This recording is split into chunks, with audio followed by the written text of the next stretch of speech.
there's something I actually wanted to talk about today. This is a guy named Josh Sobel. He is a tech artist and rigger formerly at Wildlight. So he was a part of the team of Wildlight. And he just recently, you guys might find this very interesting, he just recently released, this was yesterday, an article on Twitter, on X, saying, reflecting on shipping my first game. And ladies and gentlemen, I have no problem with this guy at all whatsoever. However, I think he's made this a lot worse. Now let me show you what I mean. Let's read this out, and then you guys will understand what we're talking about, understand what I'm talking about, and then I can give my take on it as well. Because again, I do have some opinions on this. Been wanting to say a lot of this for a while. The day leading to the Game Awards 2025 was amongst the most exciting of my life. After 2.5 years of passionately working on Highguard, in silence essentially, because they worked, this was an unannounced game, we were ready to reveal it to the world. The future seemed bright. So these guys were riding on a high the entire time. They were kind of thinking like they were gonna like jump up to the top of the industry with this one game, right? Everyone I knew who had any connection to the team or project had the same sentiments.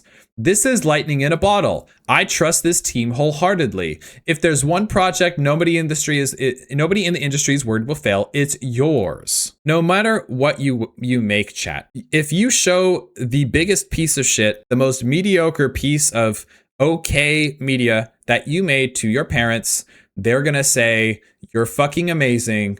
You're incredible. I could do this all day. The initial pre-reveal feedback, even from unbiased sources, was quite positive, and where it was negative, it was constructive and often actionable. Okay, so this is good, right? People who played the game, including us, had a blast. And since we were an independent, self-published studio built with royalties in mind, many of us were hoping this could finally be the thing that broke the millennial financial curse. This paragraph is where it starts to get a little bit messy, but then the trailer came out and it was all downhill from there. Content creators love to point out the bias in folks who give positive reviews after being flown out for an event. I think a bunch of people were flown out, I guess, for the game, and then they all said it was great, had a great time, right? Which is fine. Maybe they did genuinely enjoy it. Or maybe they just enjoyed the event in general, right? I actually don't know. But ignore the fact that when their negative leaning content gets 10 times the engagement of the positive, they've got just as much incentive to lean into a disingenuous direction, whether consciously or not. Now, our guy Josh here is right here. He is 100% right. This is a big problem that I have with YouTube. Negative content will do 10 times better than just making positive drama or gameplay videos or the fun stuff, right? So of course, content creators who are monetarily incentivized are going to make more of this content. He's not wrong here. However, I think how this is worded is kind of smarmy. And once I read this, I don't think I mean, it doesn't bother me, but I can totally see why this would piss people off, content creators and not only gamers. But it gets worse, right? I have no problem with this guy. I think it's good. He got his thoughts out there. However, I do think he worded this. He could have worded this and his frustrations a lot better. A lot better, but let's keep going. The hate started immediately, which it did. In addition to dogpiling on the trailer, I personally came under fire due to my naivete on Twitter, which almost all of my now former coworkers had learned to avoid during their previous game launches. This is something that happens online a lot, especially in the past few years.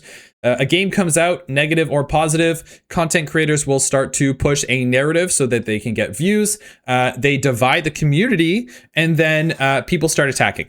And obviously the game developers get caught in it, and these people are just making games, right? It's a little much and it's too crazy. After setting my Twitter account to private to protect my sanity, many content creators made videos and posts about me and my cowardice. This is bad. Amassing millions of views and inadvertently sending me hundreds of angry gamers into my replies. They laughed at me for being proud of the game, told me to get out the McDonald's applications, and mocked me for having autism in my bio, which seemed to think evidence that the game would be woke trash. All of this was very emotionally taxing. Yeah, this guy's just getting bullied, right? And if someone is on the spectrum, who's someone who maybe already struggles with dealing with relationships and communication with other people, this can be not only hurtful, but extremely confusing. This is brutal. I actually feel really bad for this guy. But I don't know if this Twitter article is the place to hash this out. if that makes sense.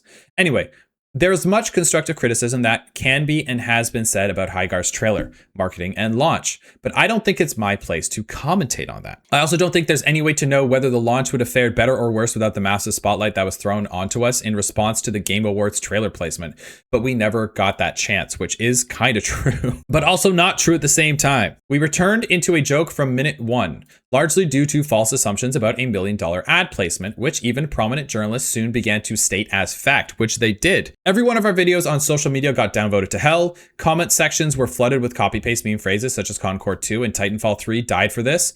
At launch, we received 14K review bombs from users with less than an hour of playtime. Many didn't even finish the required tutorial. I do agree with them at this point.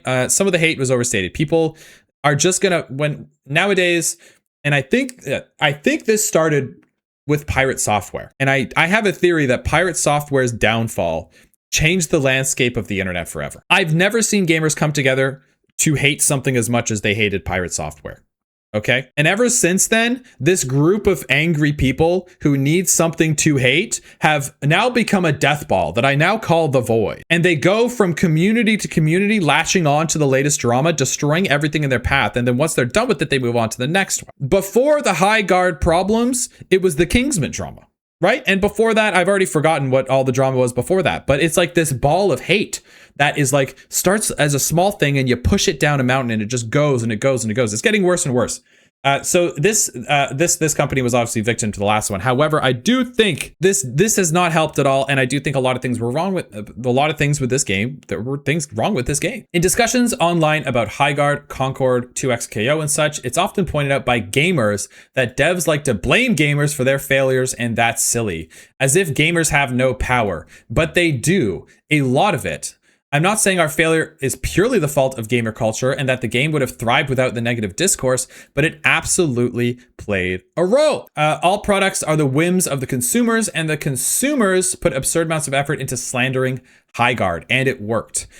This is obviously, I don't necessarily agree with this by saying the consumers is everyone. Right? You're generalizing this. I'm going to come out and say it. There's very few outlets I would trust to tell me how a game is. I'd rather spend the money and hate it after playing it than to regret not playing it because of what was said about it. I completely agree. There's been a bunch of games that I've been told that were going to be bad and I wasn't going to enjoy by Twitter or TikTok or whatever. And I ended up going into it with an open mind and I ended up really enjoying it. I played Highguard. I didn't like it that much. I thought a lot of the systems were confusing and unnecessary, like the gathering phase and the looting phase. It was stupid. They tried to mash a bunch of games into one, personally. Anyway, when he says the consumers, I don't necessarily agree with that. That is generalizing everyone, which it may be feeling like for him that everyone's attacking him, but it's not, right? And it worked anyway. So that obviously has now not only the people that wanted to be negative and upset in the first place, maybe even some of the people that are defending this game are now like, okay, what the fuck? You know, it's not just the consume. Anyway, many of Wildlight's former devs will now be forced to assimilate back into the actual corporate industry many gamers accused Wildlight of being a part of.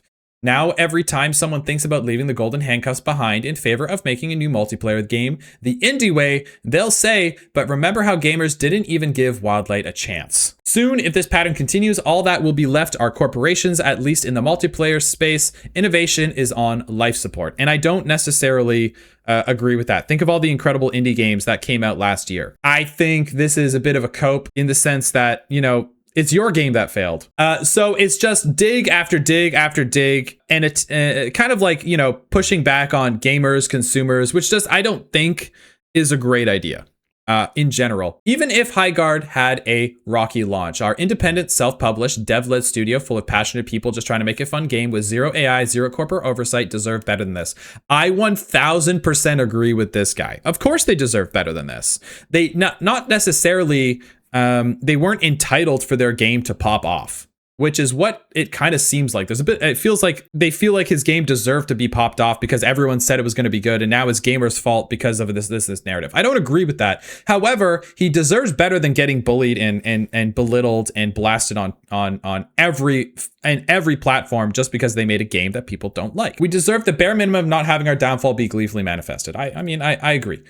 I wish the best of luck to the few who remain at Wildlight and hope Highguard can stay the course. I still believe in it. And so do the fans we reached who continue to champion on the subreddit, Discord, Twitch, and social media. And even though this adventure has come to an abrupt and emotionally challenging close, I don't regret any second of it. Also, I just wanted to shout out some of incredibly supportive journalists and creators, and he made lists out a bunch of people, share some really cute fan art, which is really, I really like this. I think this is what the gaming community is all about, right? People coming together and making cool things. I feel like I understand his frustration, but the article left a little bit of a sour taste in my mouth. But I've never been lambasted and blasted by the entire internet at once. So I can't say, if I was in his situation, I'd be firing, I'd start blasting as well on all fronts. I'm DMing random people with 2 followers. You know, I'm battling with them. I've got 6 screens up like Jarvis. I'm typing with 2 hands. I'm fighting this guy over. You know, I'm in pure survival mode, baby. The survival of the fittest. I'm taking everyone out with me. The game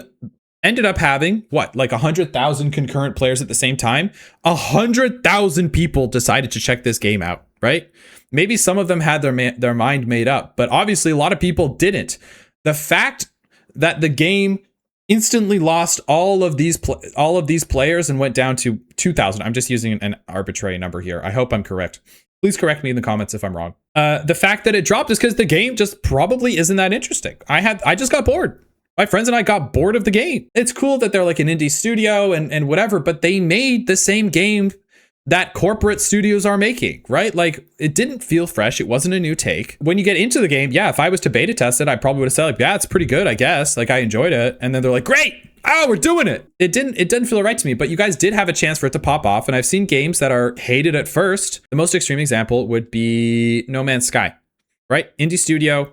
But it took like a decade to turn No Man's Sky around. These guys they're not gonna be given a decade. They were given 16 days, and that fucking sucks because they probably could have made a lot of changes to the game. They did. I remember they took the 3v3 mode to the 5v5. They listened.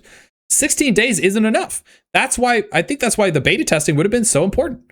The first frame having the most generic male characters instantly made it look so bland. Yeah, and I think that was, yeah, maybe some of the character design could have been better. If people don't like the game, they just drop it and move on. There's no need for such venom. I agree. I do agree. Let's see what some people did have some opinions on it. And I did find some people's opinions to be number one, either shitty or pretty good takes. So let's go through some of them. Exactly what I tried to explain to Paul Tassi this morning, he does game reviews. A culture of hate from streamers, influencers, and social media killed this game the same way it did Concord. I played Concord and Highguard. They were both bad. I don't necessarily agree with this take. However, I think the culture of hate from streamers, influencers, and social media sped up the death of this game tenfold.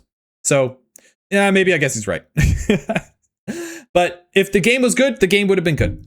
I don't know. I don't know what else to say. The game was just kind of boring. This guy says, super well written. It must be hard not to be jaded by the gaming community after something like this. He sounds pretty jaded to me. You guys were screwed from the start for no good reason. This game is innovative and awesome and didn't deserve what happened. So clearly, I don't agree with him. I don't think the game was innovative. I think they were trying to take 3 versions of games that already existed and mash them together. I guess that's innovation, but I don't necessarily agree with that. But this is proof that some people did enjoy the game. This guy says, I love playing Highguard and being harassed for a positive Steam review of the game told me all I need to know about how determined some were to poison any chance of joy people who like it have. You did great work, and those who click with it really click with it. Thank you. I hope in the future this game does develop a core tight community of maybe a small group of dedicated gamers that really enjoy it, which it seems like maybe it's going to go down, but they marketed it as the new hotness, right? This is why beta tests are important, why I also do it, to improve the game and give constructive criticism. It seems like they did a little bit of it, but I would like to know more about their beta test process. I'm going to be very real with you. Once upon a time, gamers didn't care who made the game. We just wanted good games. Then a bunch of people like you came around. They cared very, very much about who made the games. And as a result of that, we now care very, very much about who makes our games too. Gamers didn't start it, but gamers were apps. All right, that's fucking cringe, bro. This guy's a fucking loser. All right, dude. It kind of does suck that the game got so much attention off of the start, and it didn't have the quality and the originality and the excitement and the development level to really stand on its own, which is such a shame. Anyway, that's what's happening today. If anything more progresses, I guess we'll talk about it in future streams. Overall, really sucks for the developers. I don't think they deserved all the hate. It doesn't mean I think the game deserves to be successful.